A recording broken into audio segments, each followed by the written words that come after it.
Hi guys, and welcome back to the podcast. So today we have an excellent guest on. We have David Gray from David Gray Rehab in Waterford. Now, David, how are you getting on? Thanks a million for jumping on. Hey Robbie, I'm good. Thank you very much for having me. I'm looking forward to the chat. Yeah, same as that now. So really, I'll let you introduce yourself. Who are you? What type of stuff do you look at? What's your philosophy around health and performance? I'll keep it as brief as I can, but basically I'm working in Waterford, Ireland. I am mostly working on the rehab side of things, so not quite. So I'm a neuromuscular physical therapist. Done a lot of different courses in education and things over the years, and kind of made my way to mostly the fact that I use movement to try and help people more than anything else. I can do a little bit of hands-on if I need to, but for the most part, I use movement. I like using movement. I think movement is the way to go for most people. There's obviously movement it can be broken into a lot of different parts, but at the end of the day, I think it is the one thing that will help everyone, regardless of what type of movement you enjoy doing. So I try to use movement, and we fall for the most part into the rehab side of things, where people are probably not dissimilar to yourself. People are a little bit stuck with their movement or injuries, or it doesn't have to be pain, but mobility, or they're just not enjoying their body as much as they would like to. And that ranges from everyone from kind of professional athletes all the way down to just gen pop who are working in an office who just want to be able to go for a run on the weekend or whatever. So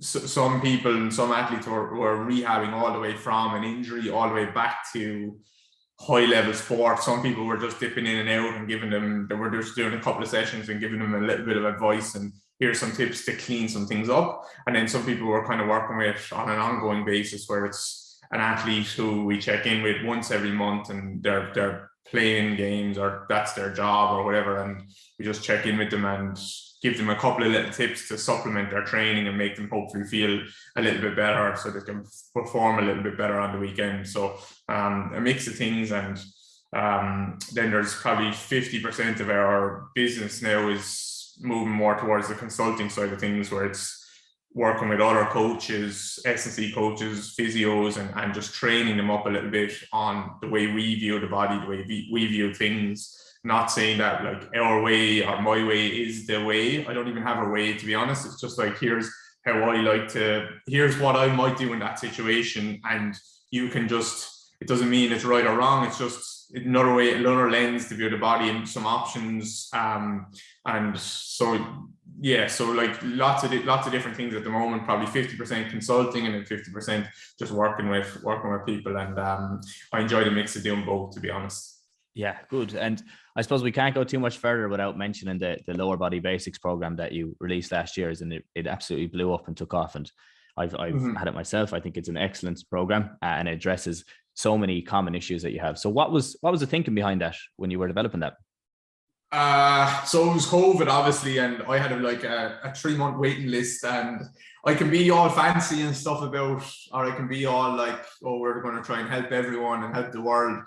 I just wanted to find another way of making some money, if I'm being brutally honest about it, where I didn't have to, because I was working, at one point I was seeing like 12 clients a day, like 12 hours a day, back to back online, and it was just breaking me down. It was very, very hard, and my own health suffered as a result. So I said, right, it wasn't just money motivated, but it was like, what are the things that, if I was to do a call with someone or a session with someone, what are all the things I'd love them to be able to do, or at least have tried before they did a call with me?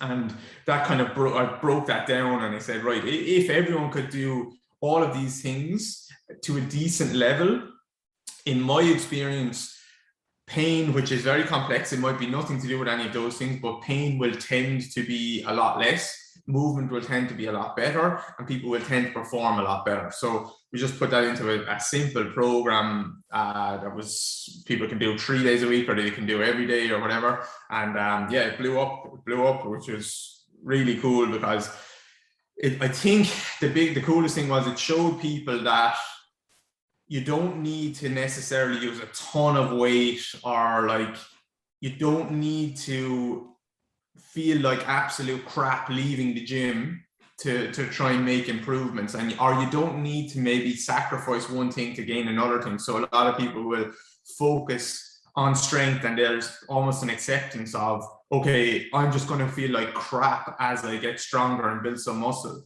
and I'm going to get worse and worse at moving my joints through range of motion. And I think it kind of showed people that actually I can get really strong here. I can get transfer over to things like running and stuff very, very quickly, because the nervous system is so plastic, it picks up things very quickly. If we always presume that strength is the problem, like pure raw strength, then strength takes time to develop. But you'll see all the results from people, they say, like, my running changed in days, in doing one exercise a couple of times, a breathing exercise, a simple exercise that got my hips moving. And suddenly that changed how I ran. And these are professional athletes some of the time that say that. They're not people who are completely untrained. So I think it showed people that, like, the nervous system, one, is very adaptable, and two, everything doesn't have to be about just pure strength or stretching. It's kind of that intersection between a little bit of mobility and coordination, and strength is really important. So that program, yeah, it's been pretty cool for us, and I think for a lot of people as well. Yeah, one of the parts of the program that kind of opened my eyes a lot more, like, I would have always had an interest in breathing and its effect really on the nervous system, and parasympathetic versus sympathetic, and how you can take it down to that. But the actual rib cage mechanics side of things, and how it affects the rib cage, and then how that actually affects downstream, then can you talk a small bit about that, about why you're using full exhales during that program, and why you're really focusing on that side of things before you move into your mobility exercises? So if there's one, and I'm the same as you, I was always, or for a long time, I've been super interested in breathing.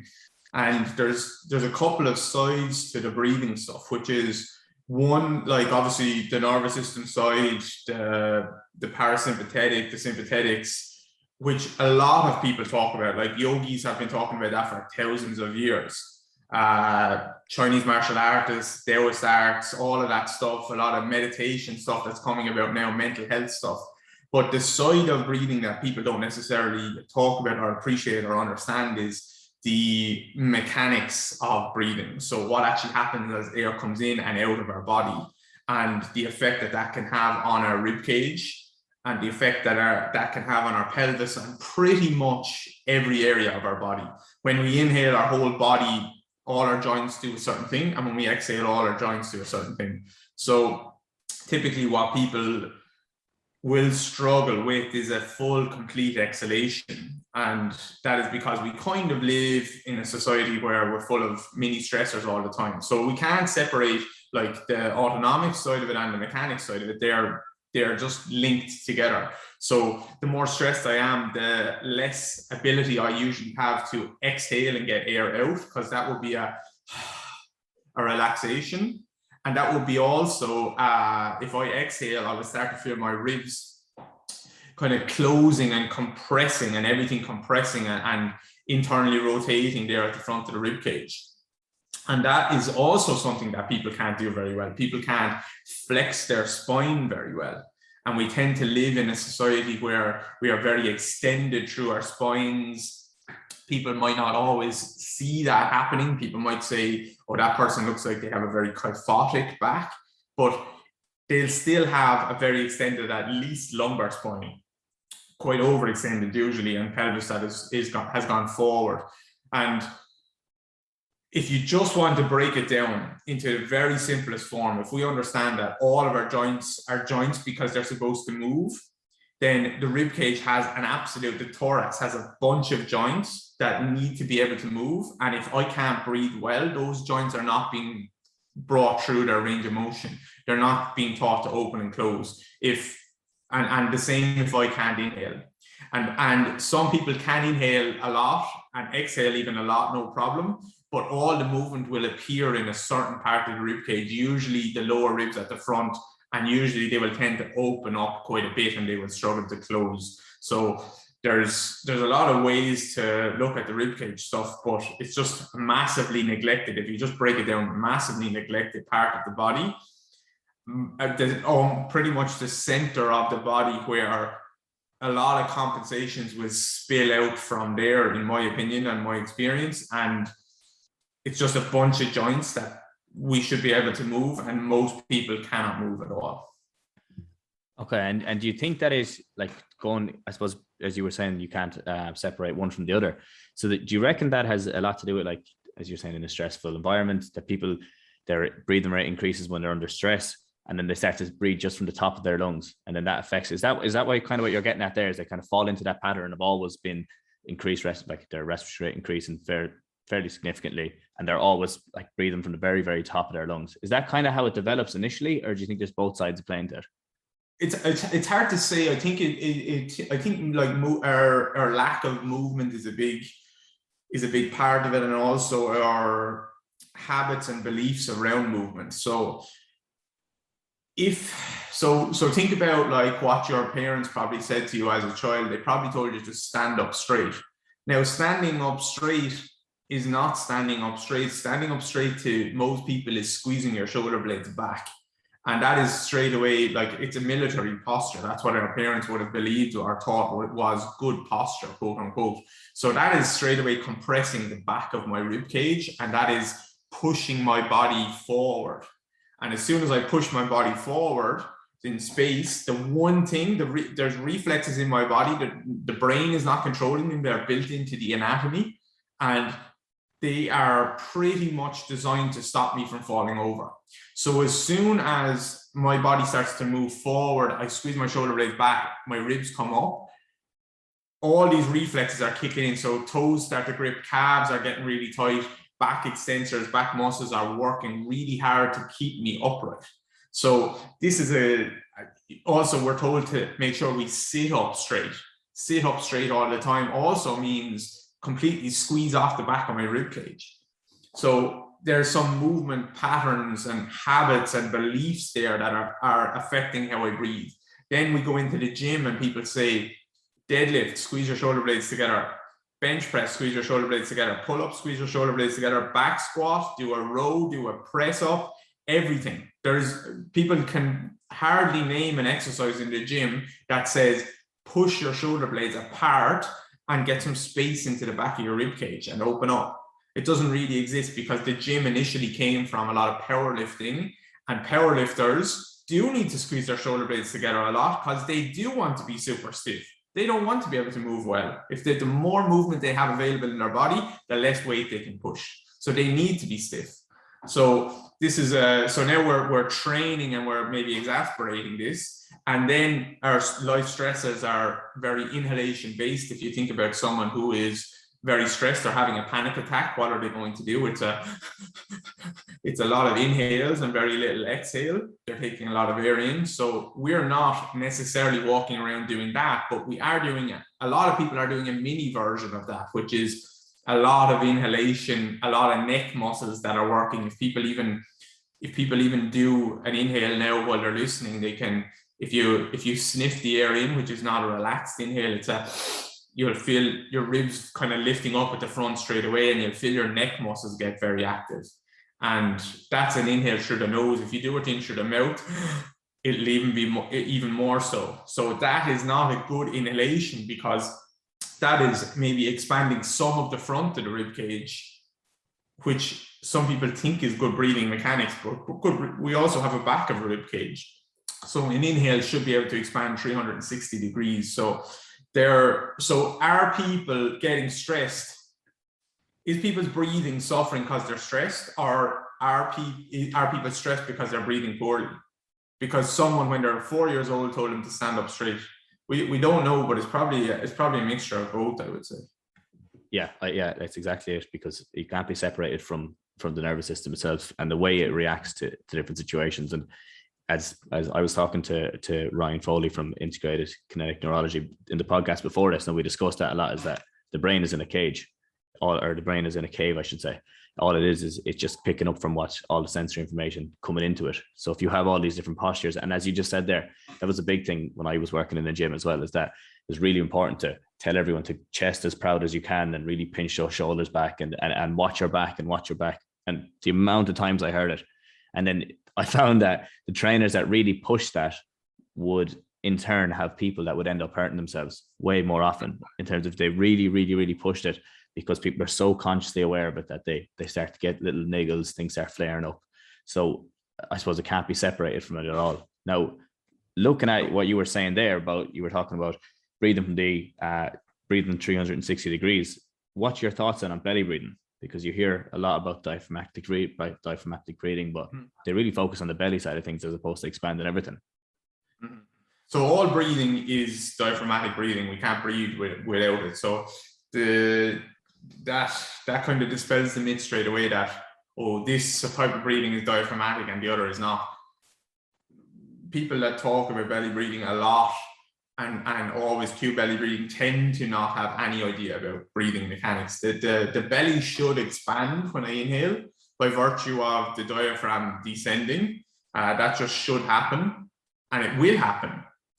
If you just let people inhale, all you have to do for that to happen is get them to slow down their inhale, and that will happen. So that the belly should expand, but so should the entire rib cage as I inhale, and then the opposite should happen as I exhale. So people force then the belly to expand, and only the belly to expand. And if our lungs live in our rib cage, in our thorax, we want our lungs to fill up when we inhale. Where is that expansion happening? How are the lungs filling up if we're saying don't let your ribs move, just feel your belly move?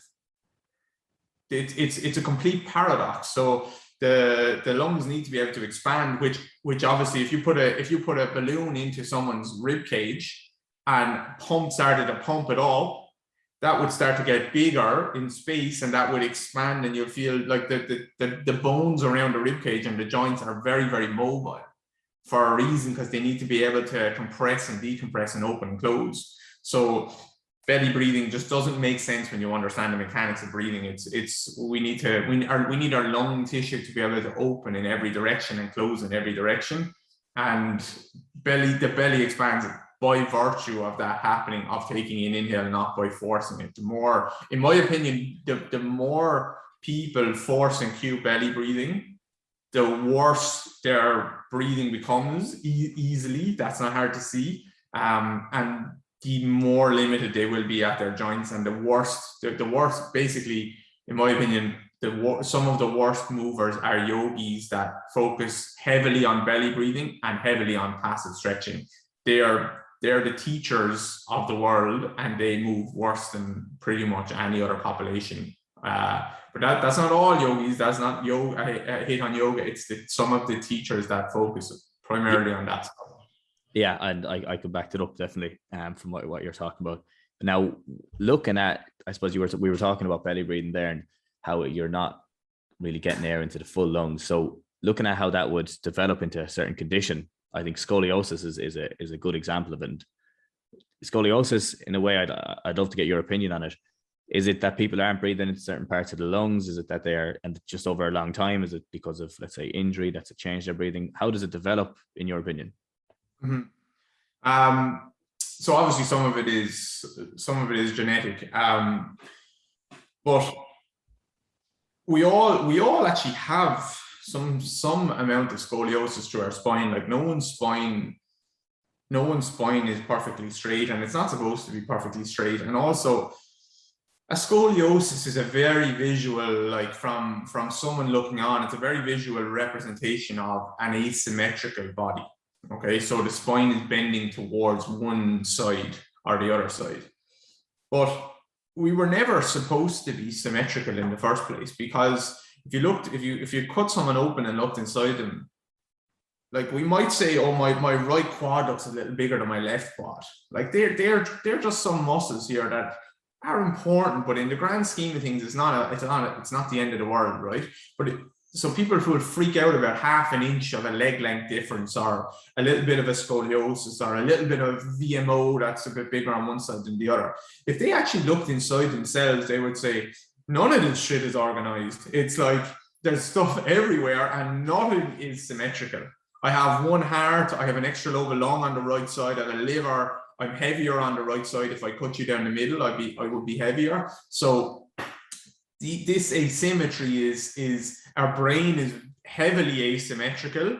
Our visual system is very asymmetrical. So this symmetry doesn't exist. It's just that when someone has a very pronounced scoliosis, what they've done is moved more towards that asymmetry. They've started to struggle to manage the asymmetry inside of their body. And usually that is the one movement that we do the most throughout the day is breathe. And the one movement that our body will sacrifice everything else for is to get air into our bodies and out of our bodies. So it will organize my entire center of mass and all my bones and all my tissues in a certain way to make sure that the air comes into my body. That's not a question. No one in history has just decided to stop breathing and is able to just do that without, like, this is just an involuntary thing that will happen. So the body will make sure it gets air in. And if a certain part of my rib cage is completely closed off for whatever reason, maybe I missed the developmental stage when in my childhood, and I missed crawling, or for some reason I crawled in a certain way and favored that, or maybe my gait cycle was affected because of an injury, so I only ever load properly onto one leg. Maybe I broke my nose or my sinuses were always blocked and air doesn't come in nicely, but for whatever reason one part of my rib cage doesn't expand, so that part stays closed. Then it's going to expand the other part of the rib cage, which is 22,000 inhales a day, is going to keep opening one side of my body and keep the other side of my body closed, which is effectively a scoliosis, because that's going to bend my spine. If people even do this, if they like sit down, put a hand on one side of their rib cage, open that side up, so like I'm almost side bending to the other side, I'll put my right hand on my right side of my ribs at the front, my left hand on the left side of my ribs. I'll make sure my right side stays closed, my left side is open, and then I'm going to inhale and make sure my left side expands more than my right side, or completely. I'm going to get more of a bend in my spine to the right side as I inhale. And that might seem like an exaggerated thing like that we just did, but that is where people are living. And so we see it is usually the right side, by the way, that is more closed off, and right shoulders that are lower, and people will start to say, oh, you have tension in your upper traps. So like your right shoulder is lower, you have tension in your left upper trap. There's nothing to do with the shoulder. It's the spine and the pelvis and the rib cage, and it's the feet. You will be able to see that everywhere. So airflow is the one thing, I'll stop ranting on now, but airflow is the one thing that will completely dictate how my center of mass rests and what opens and closes. And so a scoliosis is just an exaggerated representation of that usually. And so it's pretty cool because we can not necessarily completely change a scoliosis, and depending, obviously there's different types, but we can start to make big impacts on this, because if we understand that, it becomes so simple. Because now really in theory all I need to do is teach them to close the open side, and if I completely keep that closed, then as they inhale they're going to start to open up the closed side, which is going to start to take some of them bends and twists and turns out of the spine, or teach it to start to move the other way. So that goes for anyone, not just a scoliosis person, but the scoliosis is the easiest way to understand that, because we can start to see that much easier. Yeah, well, don't be worrying about ranting, because you're well able to articulate it, so it comes across perfectly. So really, as I was kind of jump to that next question of, you were talking about getting them to open up one side and then close off the other side. Like, how do you get people to improve that at home? Are you working on full exhales? Are you working on full inhales and then kind of focusing in on different parts? Or what would you say someone could start doing today? Not for scoliosis specifically, but in general, to improve their breathing overall. I think the easiest way is usually where I start with a lot of clients is just lying on your back, because it's an easy place to take out gravity and all of that stuff. You bend your knees, you put your feet flat on the floor, you just place your hands on the front of your rib cage, and you just, like the lower ribs at the front, and you're just going to do a gentle exhale. You have two choices for your exhale, really. You can either blow, like you're kind of gently blowing up a balloon, not like a pufferfish head where I feel like I'm going to explode blow, but just a gentle long blow. Or I can feel like there's a mirror in front of my face, a nice big mirror, and I'm going to go and just fog up that mirror.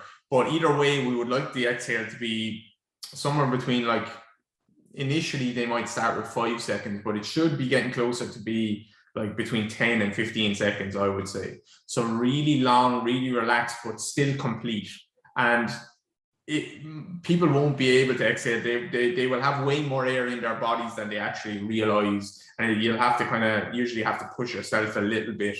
But you don't have to start like in the extreme amount initially. But the key on the exhale is that the ribs under your hands, you need to feel them move. If you're exhaling and there's no movement in the bones, then you're getting this kind of weird isometric contraction of the abdominals. So you need to feel them bones actually move and start to feel, if your hands are on either side of your rib cage at the front, the lower ribs, you should start to feel that they're moving side to side towards each other. So a really good cue is, how small can you make that part of your rib cage when you exhale? So it should start to like get really small underneath your hands. And then as you're going to have to pause for a couple of seconds after the exhale. Most people will struggle with that. They'll exhale and then they'll want to gasp air in straight away, because that's another reflex that they're just not used to having gotten rid of that air. So that pause will get better over time. And then you just want to do a nice relaxed inhale where your lips are together, and you just gently inhale through your nose. And you shouldn't feel that area that you just closed completely flies back open again, because that's kind of falling straight back into the pattern that we already have of always opening that part of my body. So if I can not force that area to stay closed, but just slow down and feel that area is slowly opening, but a lot of the rest of my ribcage will be opening as well. I'll start to get my chest to open. I'll start to get my back and my sides and my ribcage to open, rather than just them front ribs just flying back up again. So that's a super, super, super simple place to start. 5 or 10 breaths for people once, twice a day. If they might not, they will feel different after, but an easy way to check is like, just do a squat, just do a toe touch, do a couple of side bends, then lie down and do some of these exhales and stand back up. If you've done it right, it doesn't matter who you are, a lot of these movements will have improved. Yeah, okay, that's a great place to start. It's definitely somewhere I start a lot of people as well, or even in that all fours position. Once you get better at that. So just one little segue on what you were saying there about when people take that gas back in again. Do you ever include anything like CO2 tolerance type training, breath holds, anything like that in your rehab? Or is that something that is that a different side of things? I rarely, I might include it, but I think we're kind of getting that. Sometimes I'll just lengthen the pause of the pause after the exhale, and we're going to get some of that, and we're going to get some of that with the exhale as well. So not directly, but people's ability to tolerate that will improve quite a bit by just working on the breathing, I think. But if people are interested in that side of it, like, definitely, I don't feel the need to tend to go too far down that rabbit hole, but I think it can be very helpful for some people. Yeah. Okay. And I suppose the next thing then is you kind of have to start to look down the chain a small bit. Then, how do these, like, what would you see like commonly around the hips when people have bad breathing mechanics? What do you see around that area? I know with the elevated rib cage, how it affects it, but how would you describe that? So if you see someone again that's doing that kind of breath where like everything lifts up and forward at the front, you have to understand again that that's not expansion of the rib cage. Expansion of the thorax and the rib cage is 360 degrees. This is just an elevation where everything lifts up. So everything lifts up and goes forward. When the ribs go up and forward, the pelvis goes down and forward. So we're ending up in more of an anterior pelvic tilt or an anterior orientation where everything just moves forward in space. My spine is starting to extend a lot, and that is one representation that we'll see. When that happens, we tend to lose a lot of movement around the limbs, to be honest, because we're not necessarily accessing our full gait cycle in that instance, where we're kind of already starting a little bit more forward on our feet. So you will see like very tight calves and toes that are gripping, because we're racing straight forward into the forefoot, which is very much like propulsion based activities. Propulsion is like pushing off based activities. So I'm kind of always living in a perpetual state of falling forward a little bit. So that is not a bad thing. That's part of the gait cycle. I'm just missing maybe a little bit of the start of the gait cycle, where I get a chance to really heel strike and my pelvis gets a chance to tuck under a bit.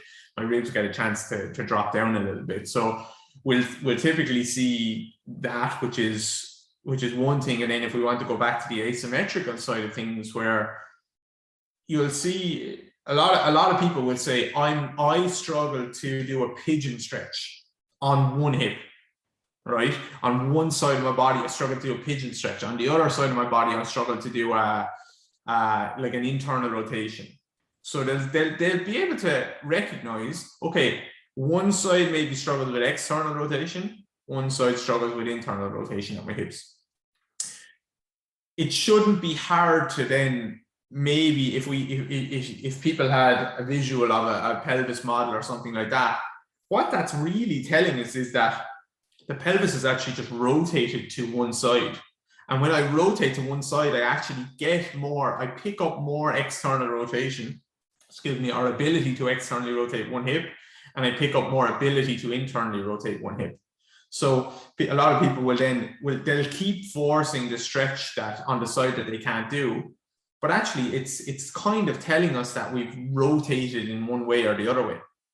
And this goes back to the breathing stuff that we were talking about, even with the scoliosis people. It's an inability to get opening and expanding on one side of the body and then closing and compression on the other side of the body. So typically with bad breathing or poor breathing mechanics or suboptimal or whatever you want to call it, you'll see like kind of everything goes forward a lot in space on someone. Pelvis goes forward, weight starts to shift forward. Or what you'll see is kind of one side is very extended and forward, and then the other side is a little bit less so, and that's more of a rotation in my body, where I'll start to see like one shoulder a lot lower than the other, one foot that maybe looks quite supinated with a higher arch, and one foot that is more pronated with a lower arch. So there's differences. None of these things are good or bad, they're just what is. And basically they're just all we want is to be able to, the ability to be able to access stuff on one side of the body and the other side of the body. So I want my left hip to be able to externally rotate and internally rotate, and I want my right hip to be able to externally rotate and internally rotate. And the pelvis, where the pelvis rests in space, how it moves, will have a big impact on that. The breathing will, the ribcage stuff will.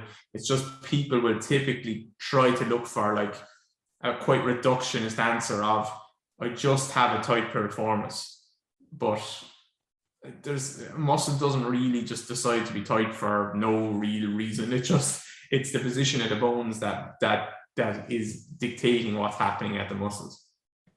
Yeah, and it's definitely something you see a lot with like one of the common ones, I guess, is that anterior tilt of the pelvis, where people are fairly severely, not severely, I suppose, but have a very significant anterior pelvic tilt, and then they're wondering why they can't get into any bit of hip flexion at all, and they're getting pinching on the front of it. So how do you go about addressing it then? What are you looking at there? I know you said it could be the rib cage, it could be the hips, you have to look at the shoulders. Like, where do you start and how do you dig into that? It does depend on the client. So you start, I suppose, you start where you meet them where they're at, I suppose. So like if someone is, this isn't a death sentence or anything like that. If someone's in the gym and they're doing a lot of lifting stuff, but like it seems like they come to you and they're saying like, look, my shoulders are getting really achy, my hips are getting achy, I'm starting to develop a pinch in my hip, my back is getting tight. Like, it's kind of telling you that some, like, their training is not quite serving them at the moment. So it usually means if the pelvis is going forward a lot and they're starting to lose range of motion, it just usually means you need to change up some of it. So the best thing is exercise selection will always be the best thing. So just picking smarter exercises for them to meet them at that time. So a lot of the time, if someone is doing a lot of back squatting, barbell is on the back, it's closing the back of the rib cage, they're starting to train and move like a power lifter who doesn't maybe rotate very well. So a simple way to not detrain them, they can keep getting stronger, they can keep working on their heart health and their bones and their muscles, is to just change that to a front squat. So they're able to move back in space a little bit, or to change it to a split squat, where now one side of my body is doing one thing and the other is doing another thing. So exercise selection will always be the best way to I think, to change that, because we don't want to treat everyone like rehab clients who are just out of a surgery or something like that. Because yes, range of motion is one thing and a little bit of pain is one thing, but we have to remember that there's mental health here, there's heart, basically the biggest cause of death is going to be obesity probably, or heart disease, or these things. So we have to make sure people keep training. So just exercise selection, split squats, different types of lunges, different types of reaches, a press where I actually alternate and like do a dumbbell bench press where I alternate, and every time I press my right arm up, I'm reaching it. I'm finishing with a reach every time, and then I press my left arm up, I'm finishing with a reach. That's going to get my rib cage to start to turn left and right again, rather than just doing a barbell bench press where at the top I'm just everything squeezes together more.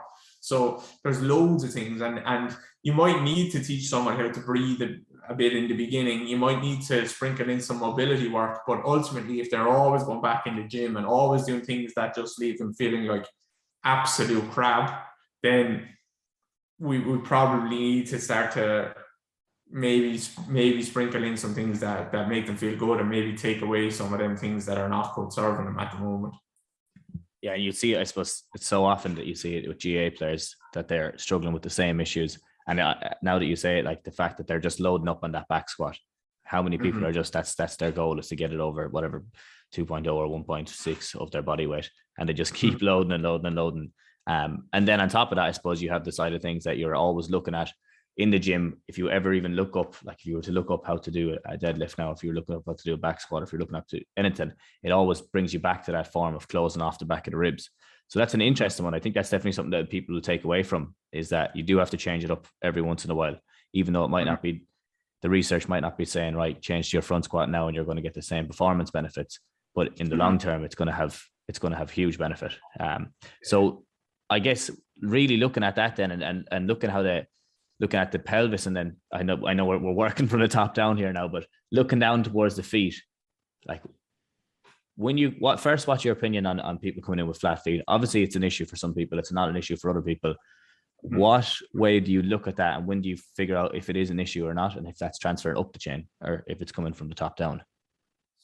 It's hard to say, like, if it's an issue. It's an issue if it's an issue, I suppose. If like they're starting to get pain or discomfort, or just it's affecting their daily life, or it's affecting their performance. So no two people are the same. So I suppose it's just up to you and up to me to try and up to the person to decide if the way they're presenting is an issue or not. It's very hard to say. The only real way of saying is like experience. One is like, okay, I tend to see this happening at the feet when this is happening at the pelvis, and I tend to see, okay, right, if we address this, like, I tend to see a little bit something positive happening in your life or your world.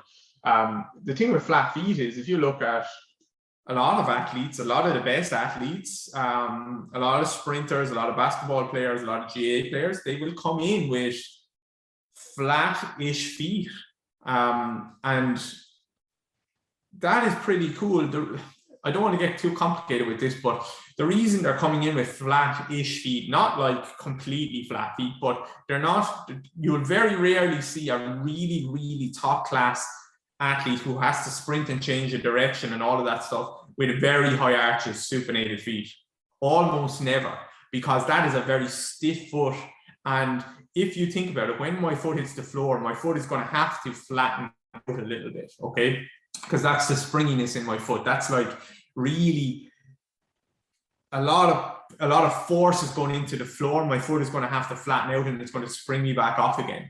So if I start with a very high arch foot, it's going to take me too long. My foot is going to be on the floor for too long to really flatten down and spring me back off again. So a lot of athletes are presenting with flatter looking feet because they're already at the bottom. They spring and they only have to spend much less time on the floor because the foot is already loaded and flatter like that. Now, there is a difference between someone who just has completely flat feet that have no structural integrity in them whatsoever versus someone whose feet actually, they're a little bit flatter, but they look kind of strong. They look like they're developed. They are the type of feet we'll see in a ton of sprinters and a ton of really good athletes. So there needs to be some kind of education around that, where the CGA players, for instance, coming in saying, all my problems are because I have a flatter looking foot. And then if you showed them Usain Bolt's foot, you'd say, well, does it kind of look like this foot? And he maybe doesn't have too many problems with his feet, you know? So everyone will present different, but what we can do about it is a lot of it just comes back to variability, where it's training in different ways that promote different things. So like one of the best ways to start to stimulate feet to start to move is to go barefoot outside for a walk, not on concrete, but like on the grass. Go for a little hike, go for a walk on the sand. The reason the feet probably didn't develop well in the first place is probably because people were never barefoot in their life, or at least never walked on surfaces that had a bit of variability. They probably just always walked on concrete floors, didn't jump much, didn't have much springiness in their life, and they never gave the feet a reason to develop. So yeah, simple things like walking on different things, maybe a bit of climbing, balancing on different things, different types of plyometrics and jumps. I think that stuff can be massive for people without ever going down the rabbit hole of orthotics and like cueing people, oh, your foot should be this exact way when you squat. I don't have to go down that rabbit hole too much with people. Yeah, and there's the other side of things, I suppose, is the neurological benefit, or the general benefit for your body of getting in bare feet, walking outside, walking on different surfaces, the amount of sensory information that's picked up there. And like you see it a lot, like if you're working with, let's say, patients after a stroke, getting them in their bare feet or in shoes, but really I'd be looking to, when we were doing it, to get them in bare feet, get them weight bearing in their bare feet. There's such a faster transfer. There's such a quicker learning the curve there. I suppose they pick up the skill way faster. They're in their bare feet. If they're standing up, sitting down, if they're doing activities that they should be doing, as opposed to have them sitting on a bench and doing leg extensions and doing stuff like that. So there is a huge neurological benefit as well to keeping it in, or getting into your bare feet and trying out different surfaces. And it's something that I do a lot, and I hear you talking about it as well, is introducing low-level plyometrics early on in the pre-rehab thing. So something that I love to do is, especially if it's a lower limb injury, I love to get first people moving around in their bare feet, but then introduce something like skipping as early as possible. I love the idea of skipping. I think it's such a good rehab exercise, but it's enjoyable. It's rhythmic, I should say. What are your thoughts on that? Do you ever introduce skipping or hops or stuff like that? I'm definitely on the same page with you there. I actually have made a little vow to myself, or I haven't started yet, but I want to get good at skipping. It's something I said to myself I want to get good at. Like I can skip in like average, very average ways, but I'd love to be able to skip like a good boxer skips, where they just can do all different things with the rope and stuff like that. Like we can do little pogo jumps with people and stuff like that, and they'll get a lot of benefit, but give them a task, like give them the rope, give them a ball in their hands, give them a different surface to jump over and things like that. And now they're so much more engaged and they're paying attention, but they don't know what they're paying attention to. I think that's the key with learning, with motor learning, is that there's a task involved. I don't want to, especially when I introduce speed of movement into jumps and anything like that, we don't want people overthinking, because the brain shouldn't be involved in this. The intention has been set, okay, I want to jump over this rock, or I want to keep jumping past over these rocks so I can get to that end stage. So that's the intention. The brain is kind of involved in that. The eyes are involved with that. But after that, the anatomy is managing it, and we don't want to get in the way. And what you'll see is a lot of people, and I'm an idiot for this, where like, because I have some kind of an understanding of movement and stuff, I'll be analyzing things in my body too much. I just want to go and do the thing. And that's what kids do. They go and do the thing, and their anatomy manages that the muscles and bones and joints and reflexes interact together. So skipping, I think, is so cool for that, because you can't really overanalyze what your big toe is doing when you're doing a skipping rope or jump rope, because you'll fail. You won't be able to complete the task. So there's a task involved, and it's enjoyable, and it's an easy way, and it's also self-limiting. If my Achilles is a mess and I can't, one, I won't be able to keep skipping for very long. And two, I probably won't be any good at skipping in the first place anyway, because I'll just be overthinking it and all of these things. So as I get better at skipping, if I practice skipping every day for a month, or every second day for a month, and I have some Achilles issues, maybe that's the thing that helps me, because every second day I'm able to skip for 30 seconds longer or 10 seconds longer. And at the end of the month, I've built it up, but it's been self-limiting, and I haven't been overthinking it too much. So I'm definitely on the same page with you there. Yeah, it's and just as you touched on that, really, with the Achilles, it's something that I do introduce. If I know someone has a history of Achilles injury or Achilles tendonitis, especially at the end of the season, it's a great way of building up tolerance capacity through the Achilles. Now, I know there's obviously lots of other things you can do, and looking at isometrics and that, but I want to talk a small bit about isometrics, but I'd be interested to get your opinion on rhythmic movement. Have you looked into rhythmic movement that much, how it affects the body, or even introducing it into rehab? Because I know there is research coming out at the moment that they were looking at basically how, if someone who has a patellar tendinopathy, and if they use a metronome, in terms of like they're taking to a metronome and they're going through a movement, like could be like a box step up to the same pace as a metronome, that they were able to get, that it was I suppose a faster recovery rate. Now, obviously there's loads of other things involved in that, but I love the idea of rhythmic movement. And I suppose, is it a flow state, kind of what you're looking at? But it ties over to not go off task or topic completely, but it ties over to music as well. The way music is like 1, 2, 3, 4, and the body loves that. What are your thoughts on rhythm in rehab? Have you ever thought about it or looked into it? Yeah, some of the metronome, when I had a pretty bad case of patellar tendinopathy, that's when I started to dive into that. And that research was actually just coming out then, like probably 4 or 5 years ago now. Maybe I'm wrong, maybe it's out longer, but it was starting to gather pace around then. And I started to do it, and I definitely noticed, now maybe it was placebo because I'd read the research, but I did start to notice some improvements. But the research does back that up, and I think it's just the brain is more involved in the task, and it's just paying attention to what's happening, I think. So like I think coordination is the biggest thing that's overlooked, really, to be honest. And coordination comes in many forms, and it's very hard to define. But like getting all of these systems coordinate well together, the muscles to coordinate well together, and tissues to coordinate well together, it's ultimately, that's the thing that separates good movers from not good movers. It's not how much I can squat in the gym, it's how coordinated I am. And that's why you consistently see athletes who are not well developed or don't look well developed in the gym, but they're consistently the best player in the team, or in the dressing room, or in the league, or whatever.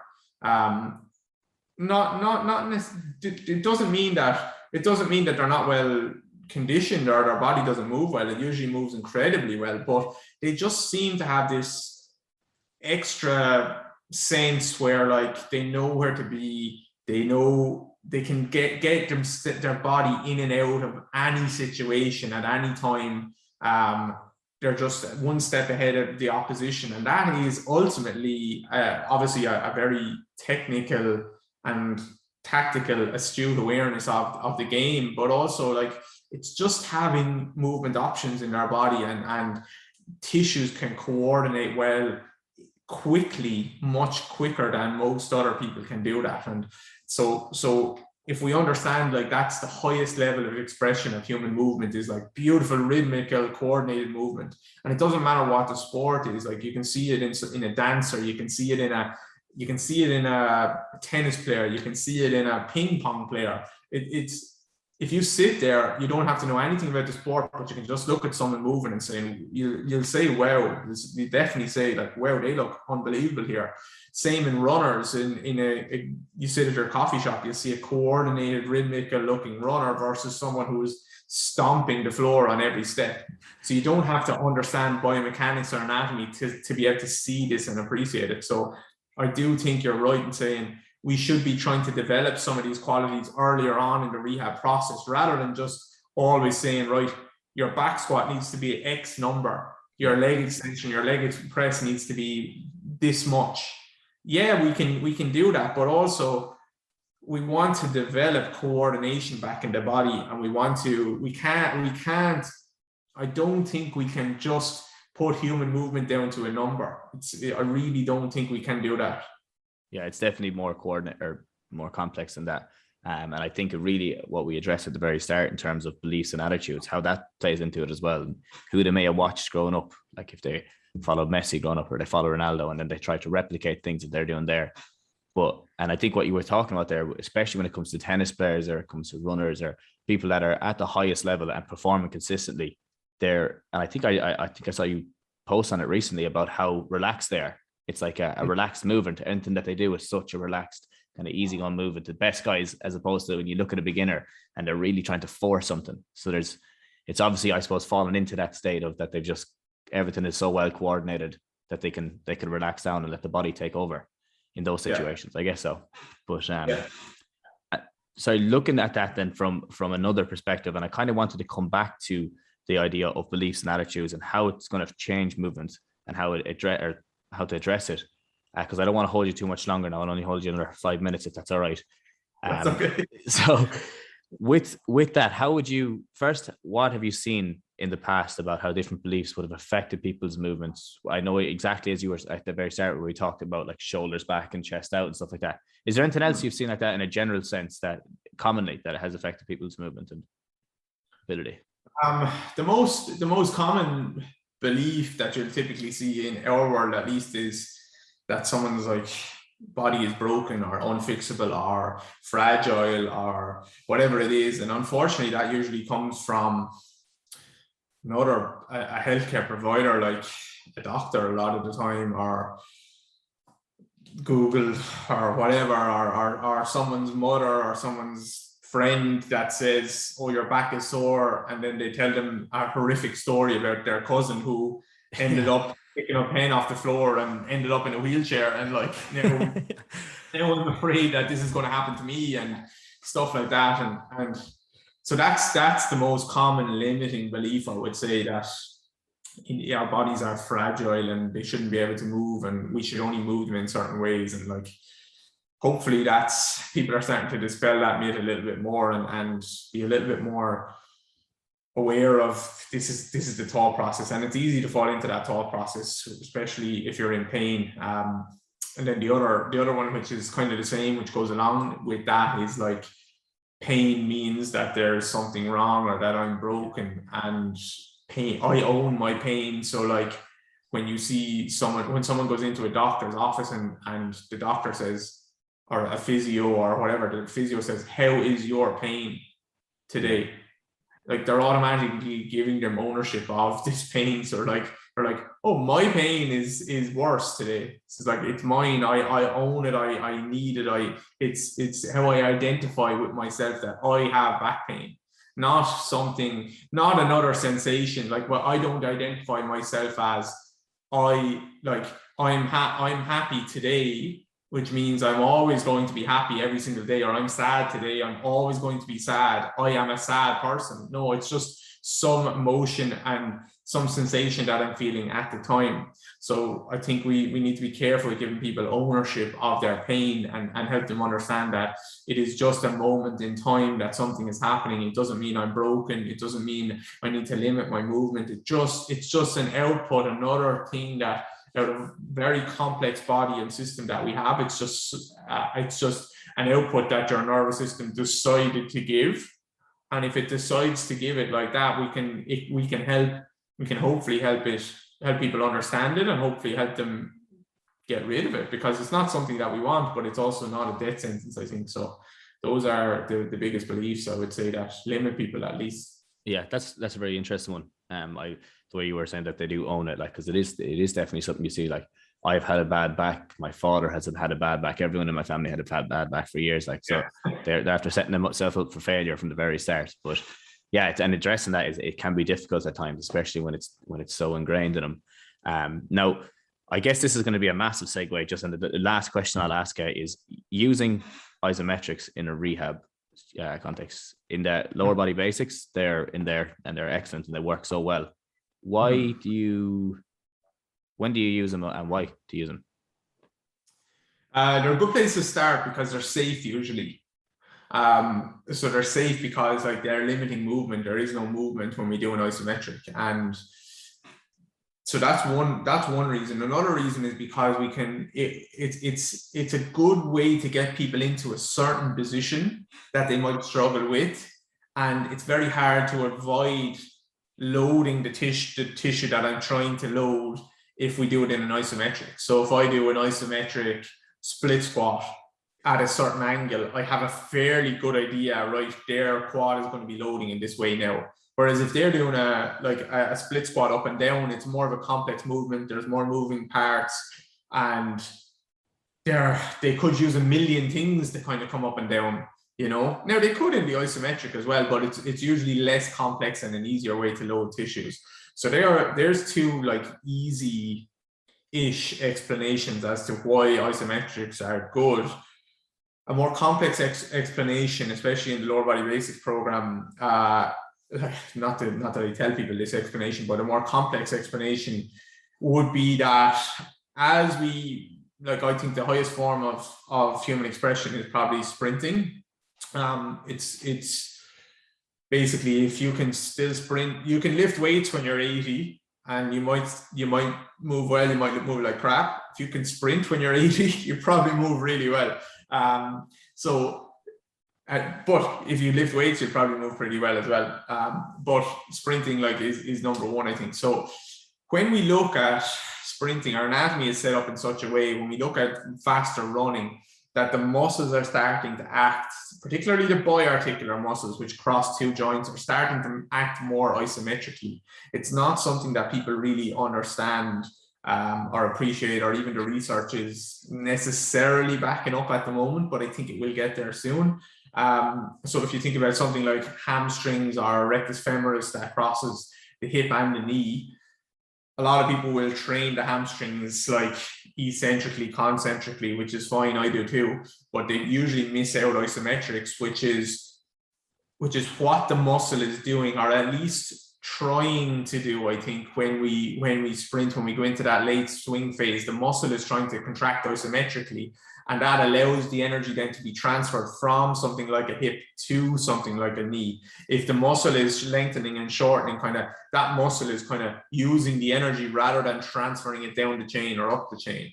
So isometrics are so important, especially around the joints like the knees and the elbows, to one, help transfer energy away from them, and two, help keep them safe. Because if muscles can isometrically contract and co-contract, then they're already set up. I don't want to go too complex on this, but they're already set up in a way that I think a good explanation can be like, if a rugby player is coming to tackle me and I hand him off, and like I hit him in the chest with my hand, if my elbow is bending or straightening when I hit him in the chest, that elbow can get damaged, the rest of my body can get damaged. But if I hit the rugby player in the chest and my arm is nice and stiff, then the energy can kind of almost be sent from my body, from the floor through my body into his body, and push him away from me. and it can be when his energy hits my hand, it's kind of being dispersed. So the muscles are just transferring it everywhere to places that can handle that force coming into my body. Whereas if the bicep is going to lengthen or shorten quite rapidly when he hits me, it's too late, because muscles take time to produce tension as well and overcome muscle slack and get tension into the muscles. So the answer to a lot of these things is an isometric contraction, because one, it's contracted already, there's tension in the muscle already, and it's the same when my foot is going to hit the floor. Before my foot hits the floor, I don't want my foot to hit the floor and then my muscles to decide, okay, I'm going to contract now. It's going to be too late, and because these things are happening in milliseconds, forces coming up into my body, and I don't want muscles to be necessarily, or too many muscles to be lengthening when my foot is hitting the floor or shortening when my foot is hitting the floor, because there's movement there. Then there's some muscles will be, but there's movement there. We want to have as many options as possible for force to be spread out across the body, and that usually happens from an isometric contraction or co-contraction. So it can be spread and not be stuck around one joint or one area or one tissue. I think a lot of the time when a tissue gets injured, it's because it had an inability to control the isometric contraction, and it lengthened too much too quickly, and more force than the tissue was capable to hold, and something went wrong. So that's the same with the joints. So there's a lot of reasons why I think isometrics are important. And then if you wanted to talk about tendon health, isometrics will be very important there, yielding isometrics, because it helps. Supposedly the research is saying is kind of helping us understand that it's helping to kind of remodel that tissue, along with what it's doing to the brain as well, the brain's perception maybe of that area. Jeez, that was a lot longer now than I expected, but yeah, sorry. Even might have shut off, they turned off there. No, Jesus, that's exactly, like, I didn't want to hold you too much longer, but geez, once you get into it, you can see that your knowledge on it is fairly extensive. You have, to be honest, David, thanks a million for jumping on the podcast. You really went into a lot of detail on a lot of stuff there, and I'm gonna have to listen to this again myself to kind of pick up on a lot of the things that we talked about. But I think you're well able to articulate everything that you were talking about, and I can see why things are like that. Lower body basics, definitely people should check that out. Why those things have really picked up for you, because there's a lot of thinking gone behind, or like, I suppose I asked you at the start, what's your philosophy behind health and performance, and slowly but surely we teased out little parts of it. I'm sure we could go on for another 2 hours if we wanted, or 3 even.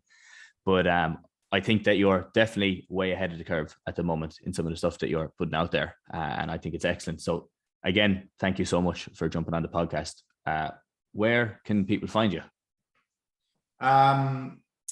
Yeah, they can find probably Instagram is the best place, Robbie. So they can just go to David Gray Rehab, Grey, and that's probably, if they like that stuff on Instagram, they like it. And if they